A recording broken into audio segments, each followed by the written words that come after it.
बिस्मिल्लाहिर्रहमानिर्रहीम। उम्मीद है आप सब खैरियत से होंगे। अच्छा तो बच्चों, लास्ट वीडियो में हम लोगों ने एक्सरसाइज 7.2 के 6 क्वेश्चन सॉल्व किए थे। आज की वीडियो में हम नेक्स्ट हाफ एक्सरसाइज सॉल्व करेंगे। तो क्वेश्चन नंबर 7 शुरू करेंगे। क्वेश्चन नंबर 7 में कहते हैं कि find an equation of the perpendicular bisector of the segment joining the point A and B. तो इस क्वेश्चन में हमें दो पॉइंट्स दिए हुए हैं, ए एंड बी। ठीक है, और उस पर है एक परपेंडिकुलर बाइसेक्टर है।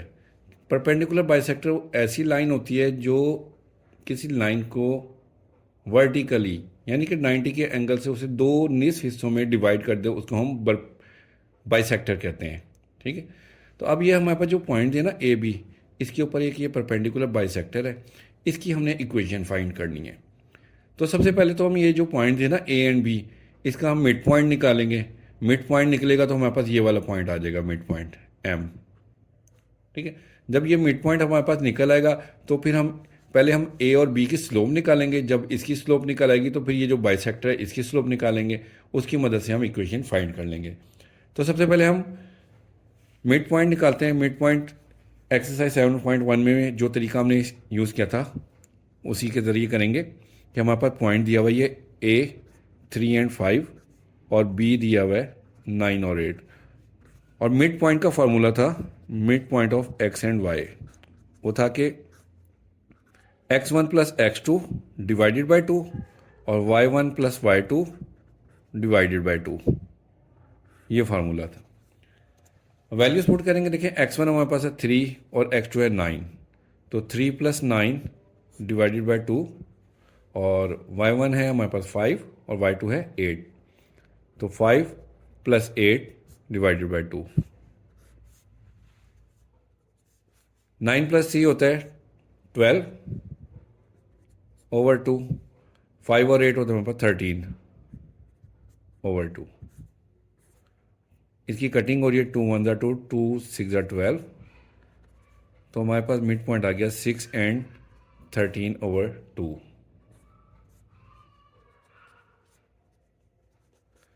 अब देखिए हमारे पास ये पॉइंट आ गया 6 एंड 13 ओवर 2। अब ये मिड पॉइंट आ गया। अब हम ये जो है लाइन ए बी, इसकी स्लोप निकालेंगे। ये हमारे पास m1 आ जाएगी।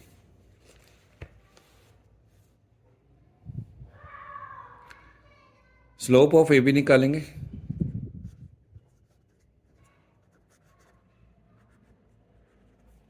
इसको हम m1 कह देते हैं। फॉर्मूला वही है जो पहले यूज़ किया था।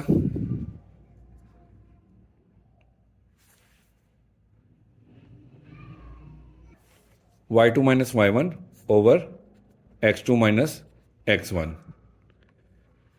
अब वैल्यूज पुट करेंगे। यही हमारे पास पॉइंट्स हैं। देखिए y2 है हमारे पास 8 माइनस 5, 8 माइनस 5 और x2 है 9 और x1 है 3। 8 में से 5 माइनस करेंगे तो 3 और 9 में से 3 माइनस करेंगे तो 6। कटिंग करेंगे 3 1 ज़ा 3, 3 2 ज़ा 6, तो हमारे पास m1 आ जाएगा 1 ओवर 2। अब ए बी की स्लोप निकल आई है 1 ओवर 2, m1 आ गई। अब इसकी मदद से हम ये परपेंडिकुलर जो है ना इसकी स्लोप निकालेंगे। Slope of perpendicular bisector. अब देखिए हमने वो फार्मूला भी किया था लास्ट क्वेश्चन में, m1 इंटू m2 इक्वल होता है -1। तो इसके ज़रिए से हम निकालेंगे m2 की वैल्यू। अब m2 क्या होता है, ये m1 मल्टीप्लाई हो रहा है, इधर आकर डिवाइड हो जाएगा। और m1 की वैल्यू अभी हमने निकाली थी 1 ओवर 2 थी, वो पुट करेंगे यहाँ पर। m2 is equal to -1 over 1 over 2। और ये जो 2 है ना, अब देखें डबल फ्रैक्शन हो गया इसमें, ये ऊपर आ जाएगा इस जगह पर। तो हमारे पास m2 आ जाएगा -2। ये हमारे पास m2 आ गया। अब देखिए इसमें हमारे पास एक पॉइंट ये आ गया है इस क्योंकि हमने इसकी इक्वेशन फाइंड करनी है ना परपेंडिकुलर बाइसेक्टर की, तो इसका एक पॉइंट आ गया और एक स्लोप आ गई। जब एक स्लोप और एक पॉइंट हो तो उसके लिए हमने फार्मूला यूज़ करते हैं इक्वेशन फाइंड करने के लिए, y minus y1 equal m into x minus x1, ये फार्मूला यूज़ करते हैं। अब पॉइंट हमारे पास था, मैं पॉइंट दोबारा लिख लेता हूँ। ये जो हमने निकाला था 6 और 13/2, ये जो मिड पॉइंट हमने निकाला था इसके ज़रिए से, ये y1 है हमारे पास 6 और x1 है 6 और y1 है 13/2, तो y माइनस y1 की वैल्यू 13/2 इक्वल m की वैल्यू है ये -2 इंटू एक्स माइनस x1 की वैल्यू 6। अब देखें इसके नीचे डिनोमिनेटर में 1 है तो इसका हम एलसीएम ले लेंगे, 2 आ जाएगा, 2 से मल्टीप्लाई करेंगे तो 2y माइनस 13, ये 13 ऐसे आ जाएगा क्योंकि डिनोमिनेटर में 2 है सेम। 2 से मल्टीप्लाई करेंगे -2x माइनस माइनस प्लस 2 6 12, 2 इधर डिवाइड हो रहा है, इक्वल की दूसरी तरफ जाके मल्टीप्लाई हो जाएगा।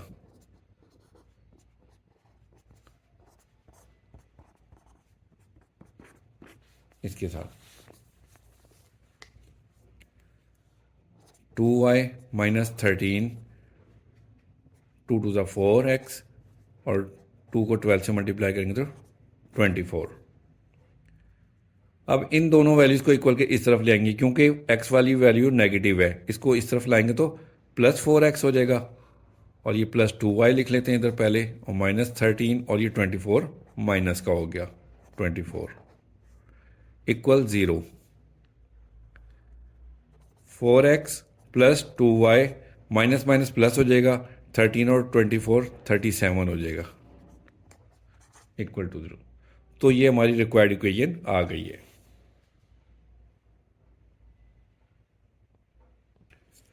अब क्वेश्चन नंबर 8 शुरू करेंगे। इसमें कहते हैं कि find an equation of the line through, ये पॉइंट दे दिए, and perpendicular to the line having slope -3/2।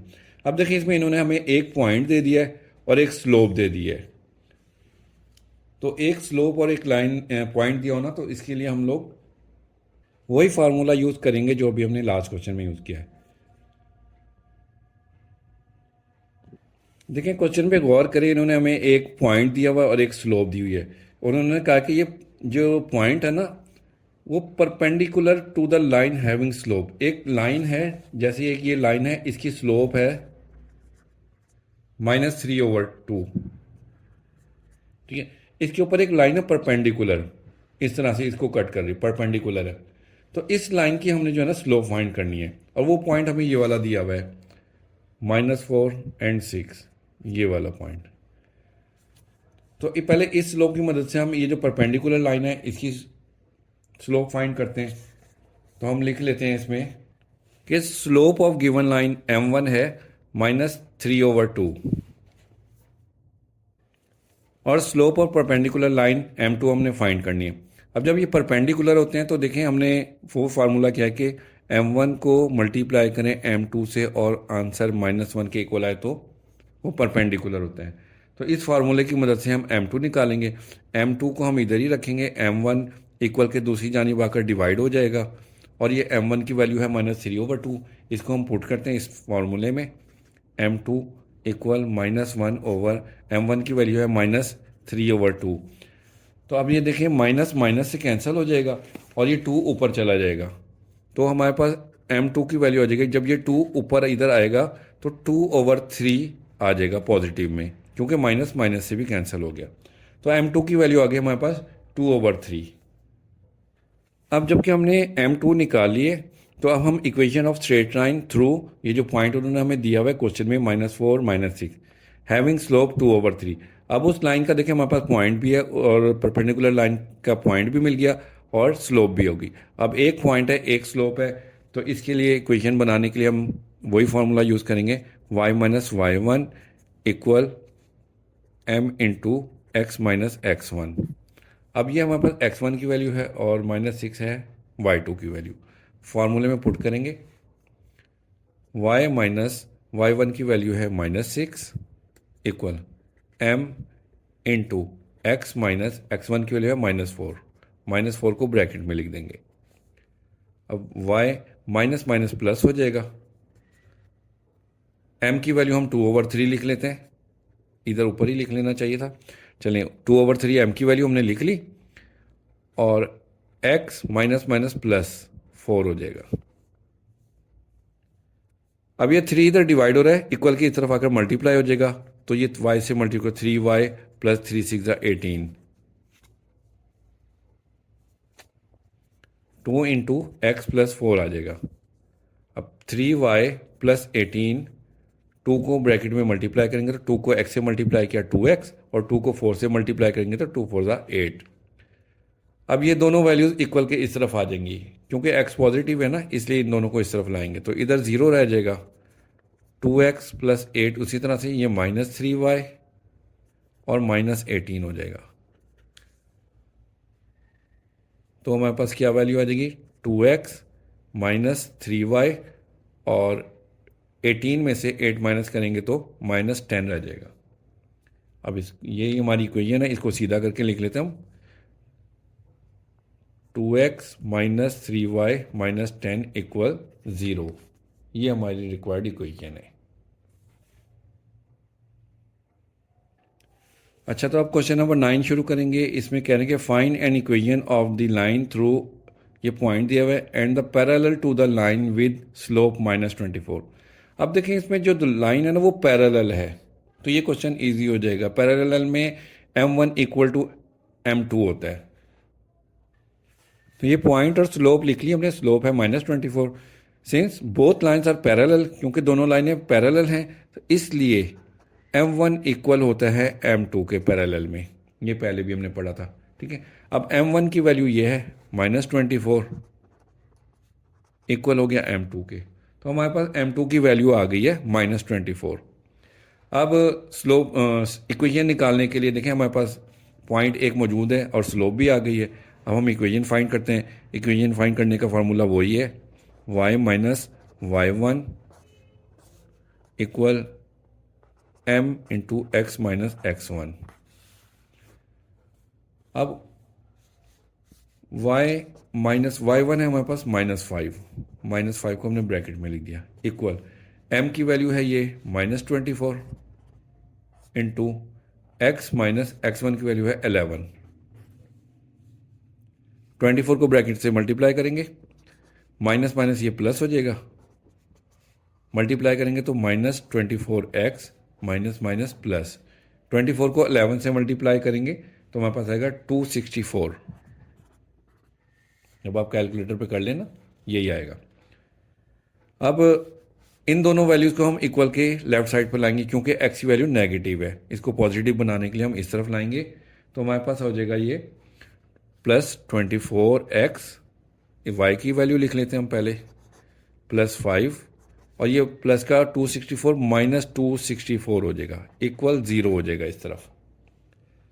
अब 24x प्लस y, 264 में से 5 माइनस करेंगे तो माइनस का 259 आ जाएगा, इक्वल 0। तो ये हमारी इक्वेशन आ गई है, यही रिक्वायर्ड इक्वेशन थी। क्वेश्चन नंबर 9 कंप्लीट हो गया। अब क्वेश्चन नंबर 10 शुरू करेंगे। क्वेश्चन नंबर 10 देखें, कहते हैं कि convert each of the following equation into slope intercept form, two intercept form and normal form.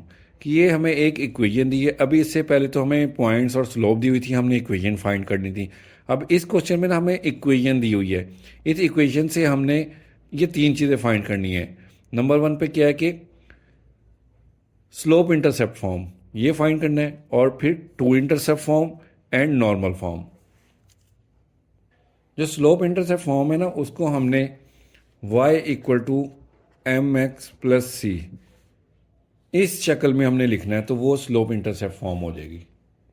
और जो टू इंटरसेप्ट फॉर्म है उसको हमने x over a plus y over b equal 1 इस शक्ल में लिखना है, ये भी हम पहले पढ़ चुके हैं। और जो नॉर्मल फॉर्म होती है उसमें हम x cos alpha plus y sign alpha equal p, इस शक्ल में हम लिखेंगे। तो क्वेश्चन को करते हैं, आपको साथ साथ समझ आती जाएगी। ये क्वेश्चन नंबर 10 का ए पार्ट करते हैं। ये जो इक्वेशन दी हुई है इसको हमने अभी मैंने आपको बताया था y equal to M x plus C, इस शक्ल में हमने लिखना है। तो y को हमने सिंगल करना है, y को सब्जेक्ट बनाना है, तो y को हम इधर ही रहने देंगे -4y, और ये 2x और 11 इक्वल के दूसरी तरफ जाकर -2x -11 हो जाएगा, और -4 y के साथ मल्टीप्लाई हो रहा है, इस तरफ आकर डिवाइड हो जाएगा, तो y अकेला रह गया, -2x -11 और -4 ये इधर आकर डिवाइड हो गया। अब इस -4 को दोनों के नीचे अलग अलग लिख देंगे, y equal to -2x over -4 -11 over -4, minus minus से कैंसिल हो जाएगा, और y 2 1 2 2 2 4, यानी कि 1/2x आ गया, प्लस माइनस माइनस ये प्लस हो जाएगा 11/4। ये हमारे पास स्लोप इंटरसेप्ट फॉर्म आ गई है। देखिए ना, y equal to M x plus c, x के साथ जो है वैल्यू वो m है और ये c है। अब टू इंटरसेप्ट फॉर्म निकालेंगे। देखिए, टू इंटरसेप्ट फॉर्म के लिए मैंने आपको बताया था, हमने इक्वेशन को x over a plus y over b equal 1 इस शक्ल में लिखना है कि x के नीचे कोई वैल्यू और y के नीचे कोई वैल्यू और इक्वल टू 1 हो, इस शक्ल में लिख देंगे तो ये टू इंटरसेप्ट फॉर्म होगी। तो देखिए, सबसे पहले +11 है, इसको इक्वल के दूसरी तरफ भेजेंगे तो ये माइनस हो जाएगा, -11 हो गया। अब -11 इधर आकर अगर हम इसको डिवाइड करेंगे तो हमारे पास यहां पर 1 रह जाएगा।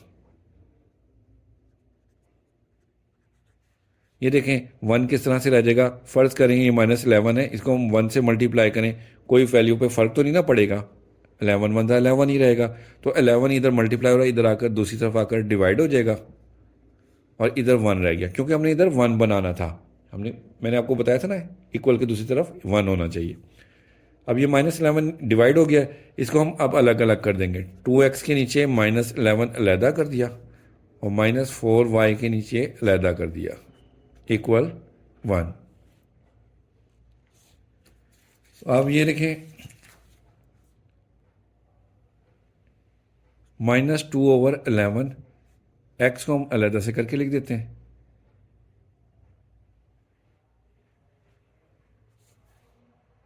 और ये माइनस माइनस प्लस हो जाएगा, 4/11y इक्वल 1।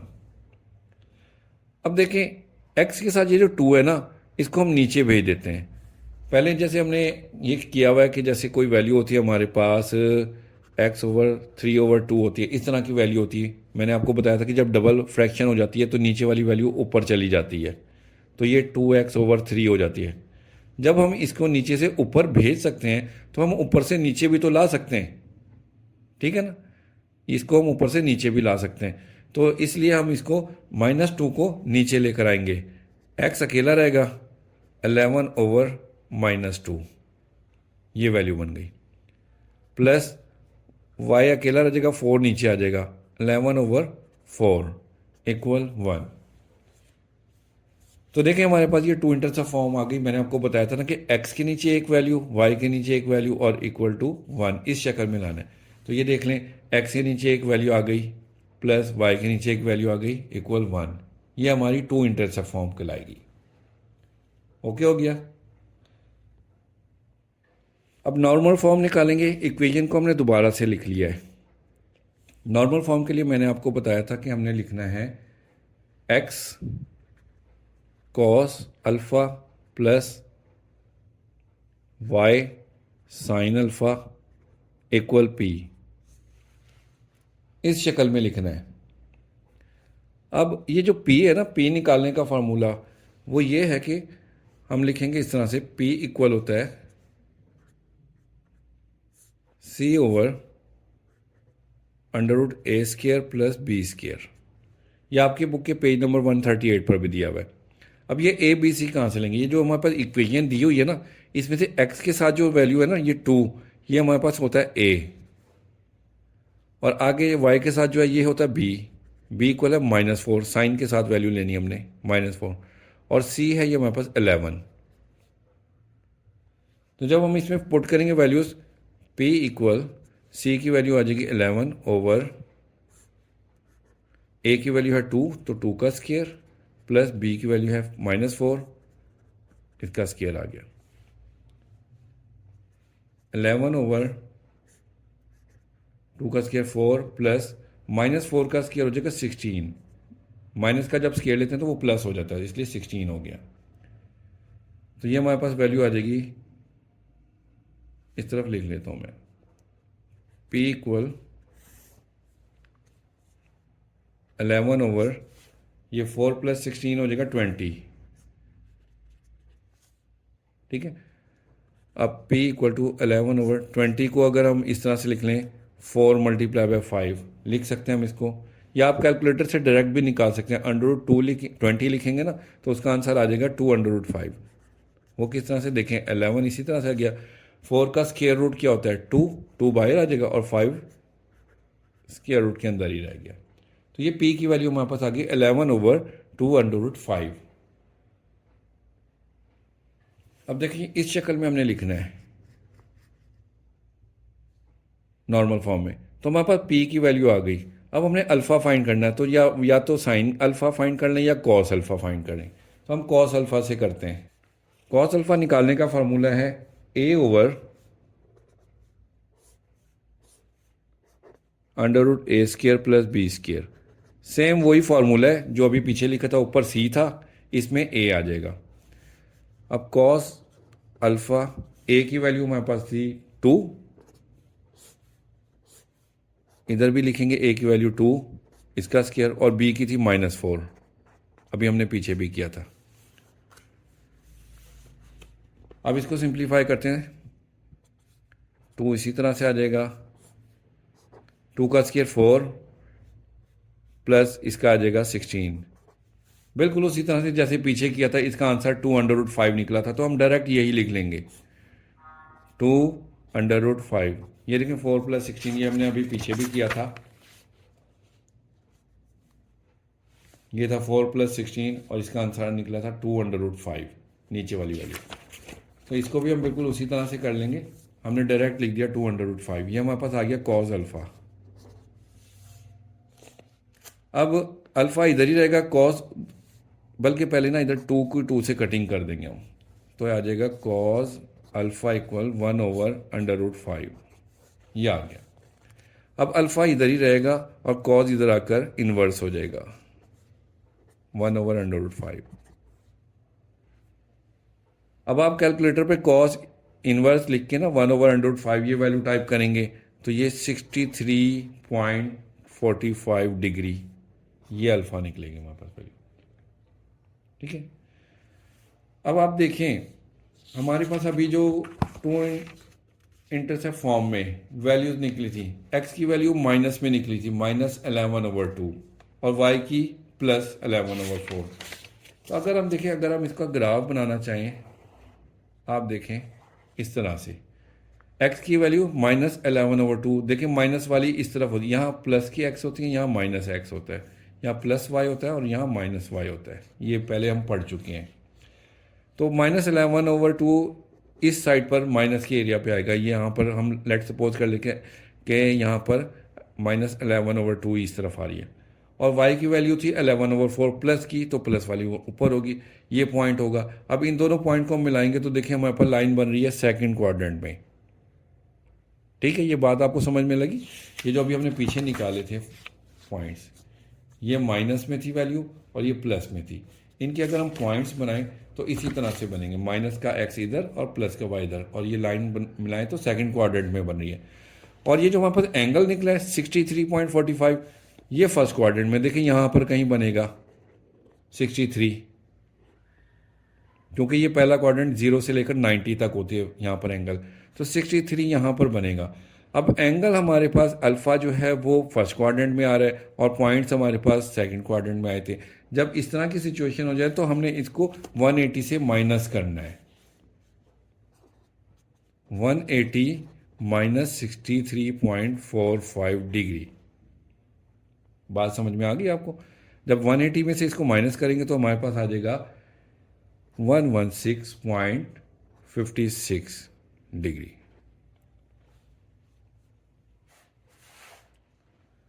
अब वो जो मैंने आपको बताया था नॉर्मल फॉर्म में लिखने के लिए, x cause alpha plus y sine alpha equal p। हमारे पास अल्फा की वैल्यू भी आ गई है और पॉइंट p भी हम p की वैल्यू भी निकाल चुके हैं। तो हम वैल्यूज पुट करेंगे तो हमारे पास आ जाएगा x कॉज अल्फा की वैल्यू आएगी 116.56 degree plus y sine alpha की वैल्यू 116.56 इक्वल p।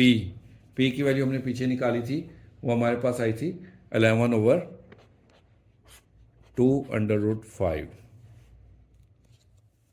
तो ये नॉर्मल फॉर्म होती है। मैं आपको दिखा देता हूँ, p की वैल्यू हमने निकाली थी, ये p की वैल्यू थी 11/2√5। तो इस तरह से ये हमारे पास नॉर्मल फॉर्म भी आ गई। प्रैक्टिस करेंगे तो आ जाएंगे आपको ये क्वेश्चन, ठीक है। अच्छा जी, अब क्वेश्चन नंबर 10 का बी पार्ट करेंगे। ये भी सेम उसी तरह से है। इसकी भी हमने तीनों चीज़ें slope intercept form, two intercept form और नॉर्मल फॉर्म फाइंड करनी है। ये इक्वेशन लिख ली है, 4x + 7y - 2 = 0।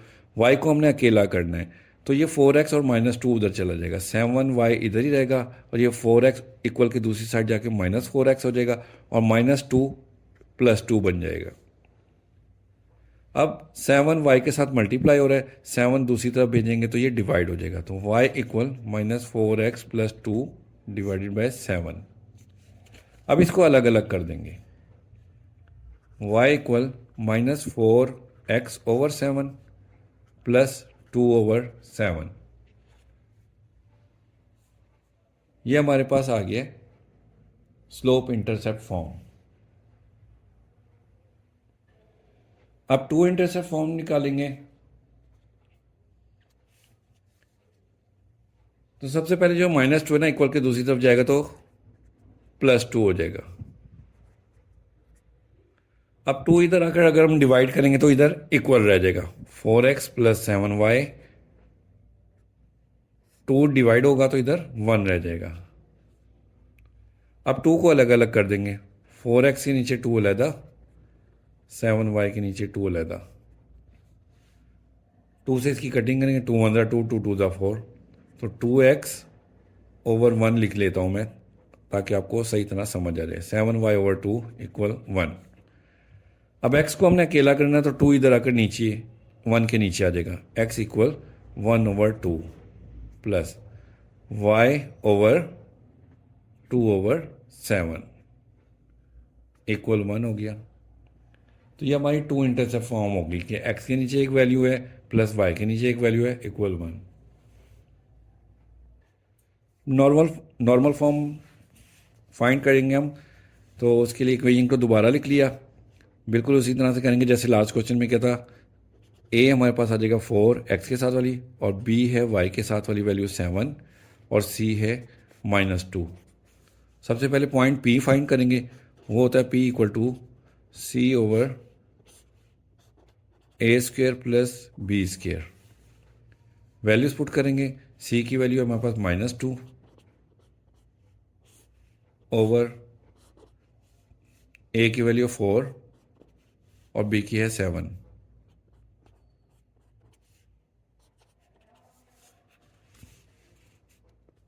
अब एब्सोल्यूट वैल्यू -2 हमारे पास ख़त्म हो जाएगा क्योंकि एब्सोल्यूट वैल्यू इसकी पॉजिटिव ही निकलेंगी हमेशा। 4 का स्क्वायर 16 + 7 का 49, इन दोनों को प्लस करेंगे हम तो आ जाएगा 2/√65। ये हमारे पास p की वैल्यू आ गई। अब कॉज अल्फा निकालेंगे,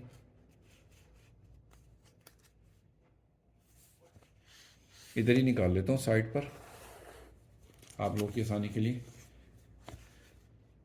कॉज अल्फा, उसका फार्मूला होता है a/a²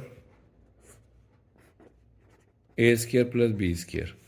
अब a की वैल्यू हमारे पास है 4 4/, a square plus b square की लिखेंगे 4 का स्केयर प्लस 7 का square, 4 over under root 16 plus 49 हो जाएगा, 4 का स्केयर 7, और ये 4 ओवर 65, ये आ गया कॉज अल्फ़ा। अब अल्फ़ा इधर ही रहेगा, कॉज इक्वल के दूसरी तरफ जाकर इन्वर्स हो जाएगा 4 ओवर अंडर रूट 65। अब कैलकुलेटर पर आप कॉज इन्वर्स ये 4 ओवर अंडर रूट 65 करेंगे तो इसका आंसर निकलेगा अल्फ़ा इक्वल 60.25 डिग्री। अब हमारे पास पॉइंट पी भी आ गया और अल्फ़ा की वैल्यू भी आ गई। अब हम निकालेंगे इसकी normal form, x cos alpha plus y sine alpha equal p, इस शक्ल में लिखते हैं। तो एक्स कॉज अल्फ़ा की वैल्यू है 60.25 degree plus y sine alpha की वैल्यू है 60.25 इक्वल पी, पी की वैल्यू है 2 ओवर अंडर रूट 65। तो ये इसकी नॉर्मल फॉर्म आ गई। अब क्वेश्चन नंबर 10 का पार्ट सी करेंगे। जैसे ए और बी पार्ट किया वैसे ही पार्ट सी को भी करेंगे। सबसे पहले स्लोप इंटरसेप्ट फॉर्म फाइंड करेंगे। वाई को हमने इक्वल अकेला करना है, तो ये एक्स और प्लस 3 वाली वैल्यू दूसरी तरफ जाएंगी, तो ये 15y इक्वल हो जाएगा माइनस का 8x प्लस का हो जाएगा दूसरी तरफ जाकर, और प्लस का 3 माइनस 3 हो जाएगा। अब 15 को भी y के पास से हटाना है हमने, ये इस y के साथ मल्टीप्लाई हो रहा है तो दूसरी तरफ जाकर डिवाइड हो जाएगा। अब 15 को अलग अलग कर देंगे दोनों वैल्यूज़ के साथ, 8x के साथ अलहदा कर दिया, माइनस 3 के साथ अलहदा कर दिया। 3 के साथ इसकी कटिंग हो जाएगी, 3 5 15, तो y equal 8x over 15 minus 1 over 5, ये आ गई है इसकी स्लोप इंटरसेप्ट फॉर्म। अब टू इंटरसेप्ट फॉर्म निकालेंगे, तो सबसे पहले प्लस 3 को हम इक्वल के दूसरी तरफ भेजेंगे, 15y माइनस 8x इक्वल हो जाएगा माइनस 3। अब माइनस 3 इधर आकर डिवाइड करेंगे तो इक्वल की तरफ 1 हो जाएगा। इसकी भी हम तरतीब सीधी करते हैं कि x वाली वैल्यू को हम पहले लिखते हैं और प्लस 15y बाद में, और 3 इधर आकर डिवाइड हो जाएगा, माइनस 3 इक्वल हो जाएगा 1। अब माइनस 3 को अलग अलग लिखते हैं, माइनस 8x के नीचे माइनस 3 अलहदा लिख दिया, प्लस 15y के नीचे माइनस 3 अलहदा लिख दिया। माइनस माइनस से कैंसिल, तो 8 ओवर 3 x प्लस इसकी कटिंग हो जाएगी, 3 1 ज़ा 3, 3 5 ज़ा 15, और प्लस माइनस ये माइनस हो जाएगा हमारे पास माइनस का साइन, तो 5y ओवर 1 इक्वल 1 हो गया। 1 इसलिए लिखा है क्योंकि हमने 5 को भी नीचे लेकर आना है, इसलिए नीचे हमने 1 लिखा है। अब ये 8x के साथ मल्टीप्लाई हो रहा है ना, इसको हम नीचे ले आएंगे 3 के नीचे, x ओवर 3 ओवर 8 माइनस, इसको बेशक आप इसको प्लस ही अगर हम रहने दें ना तो माइनस 1 ही इधर लिखा रहने देते हैं, तो 5 इधर आकर नीचे 1 के नीचे आ जाएगा, माइनस 1 ओवर 5 इक्वल 1। तो ये हमारी टू इंटरसेप्ट फॉर्म हो गई। देखें x के नीचे एक वैल्यू प्लस y के नीचे एक वैल्यू इक्वल 1, ये टू इंटरसेप्ट फॉर्म आ गई। अब नॉर्मल फॉर्म फाइंड करते हैं, तो इसकी तरतीब सीधी करते हैं। पहले x वाली वैल्यू लिखते हैं, minus 8x plus 15y plus 3 equal 0। अब x के साथ वाली वैल्यू होती है हमारे पास a माइनस 8, और y के साथ होता है b 15, और ये जो कांस्टेंट वैल्यू होती है ये c। अब सबसे पहले p की वैल्यू फाइंड करेंगे, p इक्वल होता है c over a square plus b square. Values put करते हैं, c की वैल्यू है 3 ओवर a स्क्वायर माइनस 8 का स्क्वायर प्लस b स्क्वायर 15 का स्क्वायर, और अंडर रूट आ गया। तो 3 ओवर -8 का स्क्वायर 64 होगा, +64 होगा क्योंकि माइनस माइनस प्लस हो जाता है, प्लस 15 का स्क्वायर होता है 225।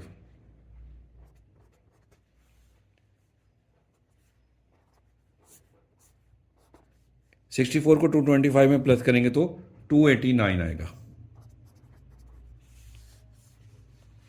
289। अब 289 का अंडर रूट निकलता है 17, कैलकुलेटर पर निकालेंगे तो आपको पता चल जाएगा 17।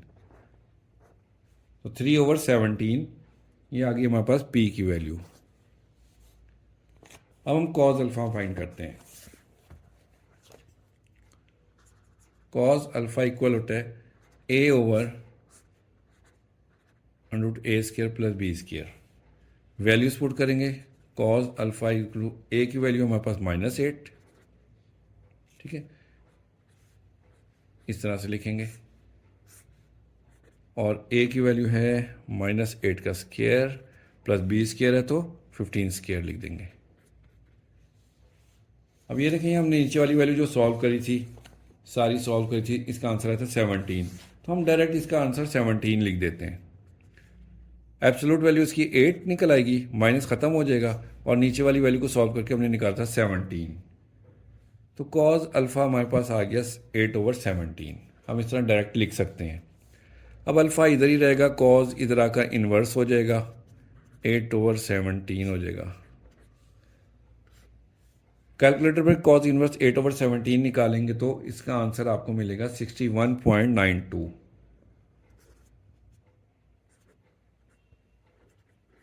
डिग्री। ठीक है, अब इसको देखें आप ग्राफ पे, अगर हम चेक करें, अगर हम ग्राफ बनाएं, देखें ये x प्लस का, ये माइनस का, ये y प्लस है, ये माइनस y है। हमने जो अभी 2 इंटरसेप्ट फॉर्म निकाली थी, x की वैल्यू है +3/8, y की है -1/5। x की 3/8, देखें x की पॉजिटिव थी तो वो वैल्यू इस तरफ को आएगी 3/8, और y की निकली थी हमारे पास -1/5, माइनस के नीचे y इस तरफ होता है। इन दोनों पॉइंट को मिलाएं तो हम ये बनता है इस तरह से लाइन, ये हमारे पास 4th क्वाड्रेंट में है, ठीक है, और एंगल हमारा 61.92 ये 1st क्वाड्रेंट में है। तो देखिए ये 90 और 90 180, और फिर ये पूरा मिलाएं 180 और 180 360। अब हम इसको 360 में से माइनस करेंगे एंगल को, क्योंकि देखिए हमारे पॉइंट्स 4th में आ रहे हैं और एंगल हमारा 1st में आ रहा है, तो ये पूरी लाइन इस तरह से हमारे पास ये 360 बन रहा है। तो हम इसको हम 360 में से माइनस करेंगे,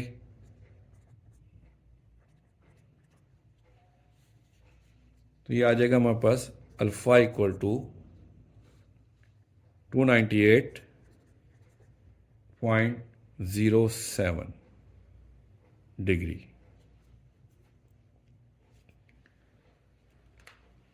ज़ीरो 8 होगा तकरीबन, इसी तरह से होगा। कैलकुलेटर पर आप निकालेंगे तो आपको मिल जाएंगे। अब हमने इसकी नॉर्मल फॉर्म लिखनी है, x cause alpha plus y sign alpha equal p। तो x कॉज अल्फ़ा की वैल्यू निकली थी 298.08 degree, plus y sign alpha की वैल्यू है 298.08 डिग्री, इक्वल p की वैल्यू निकली थी हमारे पास 3/17। तो ये इसकी नॉर्मल फॉर्म निकल आई। इस तरह से क्वेश्चन नंबर 10 के तीनों पार्ट्स ABC कंप्लीट हो गए। अब क्वेश्चन नंबर 11 शुरू करेंगे। In each of the following check whether the two lines are parallel perpendicular, और नंबर 3 पर क्या मालूम करें, नीदर पैरेलल नॉर परपेंडिकुलर। कि हमने ये जो दो इक्वेशन दी है ना, इनको हमने इसकी स्लोप निकाल के हमने चेक करना है कि ये पैरेलल हैं या परपेंडिकुलर हैं या इनमें से कोई भी नहीं है। क्वेश्चन नंबर 11 का ए पार्ट करेंगे, इसकी दोनों इक्वेशन लिख ली हैं। अच्छा, इन क्वेश्चन को ना, जैसे ये एक इक्वेशन दी हुई है, इसको हम y = mx + c, इस शक्ल में लिखेंगे। और ये जो एक्स के साथ वैल्यू होती है ना, ये हमारे पास स्लोप होती है एम, इसको हम m1 कर देंगे। पहली इक्वेशन की निकालेंगे, इसको हम m1 कह देंगे। इसी तरह से दूसरी इक्वेशन को भी इसी शक्ल में हम लिखेंगे, तो x के साथ जो वैल्यू होगी वो हमारे पास m2 होगी। और m1 अगर m2 के इक्वल आ जाएगी तो ये पैरेलल होंगी, और अगर m1 को मल्टीप्लाई करें m2 से और आंसर -1 के इक्वल आ जाए तो ये परपेंडिकुलर होगी। ठीक है, तो अब हम शुरू करते हैं। ये दोनों इक्वेशन लिख ली हैं।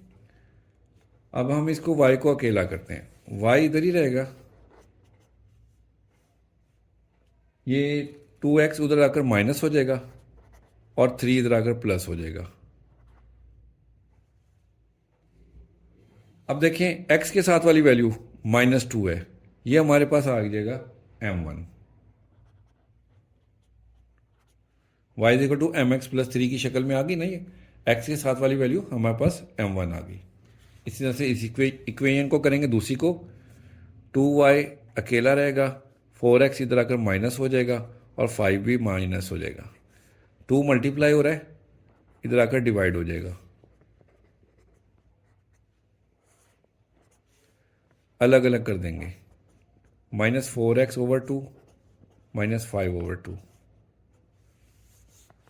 ठीक है, अब y इक्वल कटिंग हो जाएगी, 2 1 ज़ा 2, 2 2 ज़ा 4, -2x -5 ओवर 2। ठीक है, तो अब देखें x के साथ वाली वैल्यू हमारे पास क्या होती है m2। ये सेकंड इक्वेशन है, इसलिए इसकी स्लोप m2 निकल आई।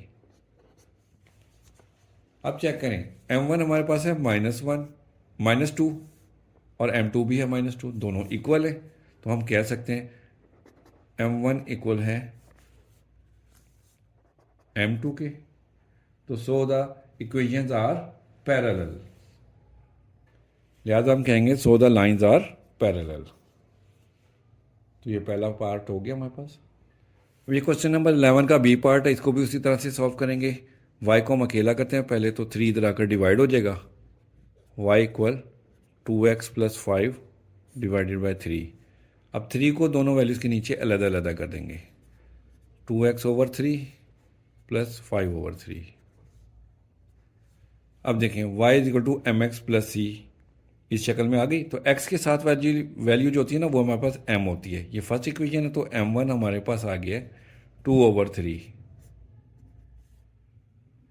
अब सेकंड इक्वेशन को करते हैं, y को अकेला रखेंगे, 2y इक्वल 3x इधर आकर माइनस और 8 माइनस का था, इधर आकर प्लस हो जाएगा। 2y के साथ मल्टीप्लाई हो रहा है, दूसरी तरफ जाकर डिवाइड हो जाएगा, -3x प्लस 8 ओवर 2। अब 2 को हम अलग अलग कर देंगे, -3x ओवर 2 अलहदा हो गया और 8 ओवर 2 अलहदा हो गया। कटिंग करेंगे, 2 1 ज़ा 2, 2 4 ज़ा 8। y equal -3 over 2x plus 4। तो ये x के साथ वाली वैल्यू हमारे पास m स्लोप आ जाएगी। स्लोप आ गई तो हम इसको m2 कहेंगे, -3 ओवर 2। अब देखें m1 है 2 ओवर 3 और m2 है 3 ओवर 2, तो m1 is not equal m2, ये पैरेलल नहीं है। अब परपेंडिकुलर के लिए चेक करते हैं, m1 इंटू m2, इन दोनों को मल्टीप्लाई करते हैं। m1 की वैल्यू है 2 ओवर 3 मल्टीप्लाई, और m2 की वैल्यू है 3 ओवर 2 -3 ओवर 2 है। कटिंग करेंगे, 2 2 से कट गया, 3 3 से कट गया, तो हमारे पास क्या रह गया, -1। m1 m2 इक्वल आ गया -1। तो अब जब भी हम m1 को m2 से मल्टीप्लाई करें और आंसर हमारा -1 निकले, तो ये परपेंडिकुलर होती है। लिहाजा हम कहेंगे कि so the lines are perpendicular. B part भी कंप्लीट हो गया, अब सी पार्ट शुरू करते हैं। क्वेश्चन नंबर 11 का पार्ट सी करेंगे।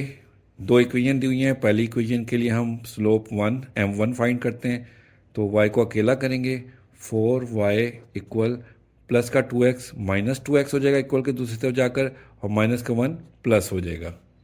अब 4 y के साथ मल्टीप्लाई हो रहा है, तो इधर आकर डिवाइड हो जाएगा, -2x प्लस 1 ओवर 4। अब 4 को अलग अलग कर देंगे, y equal -2x/4 plus 1/4। Cutting करेंगे, 2 1 2, 2 2 4, तो y इक्वल -1/2x ये आ गया प्लस 1/4। अब x के साथ वाली वैल्यू होती है हमारे पास स्लोप, तो ये हमारे पास m1 आ गया है -1/2। अब सेकेंड इक्वेशन को करेंगे, y को अकेला करेंगे तो -2y इधर रह गया, x उधर आके माइनस हो जाएगा और माइनस का 7 +7 हो जाएगा। -2 मल्टीप्लाई हो रहा है y के साथ, इधर आकर डिवाइड हो जाएगा। अब -2 को अलग अलग कर देंगे, y equal -x/-2 plus 7/-2। Minus minus से कैंसिल हो जाएगा, तो y इक्वल हो जाएगा x/2 और प्लस माइनस -7/2। अभी जो x/2 है इसको हम इस तरह से लिख सकते हैं, y इक्वल टू 1/2x -7/2। अब x के साथ वाली वैल्यू हमारे पास होती है m स्लोप, तो ये सेकेंड इक्वेशन है, तो ये m2 आ गया हमारे पास 1/2। अब देखें m1 है -1/2 और m2 है +1/2, तो ये इक्वल नहीं है, साइन ऑपोजिट है ना, इसलिए m1 is not equal m2, तो ये पैरेलल नहीं है।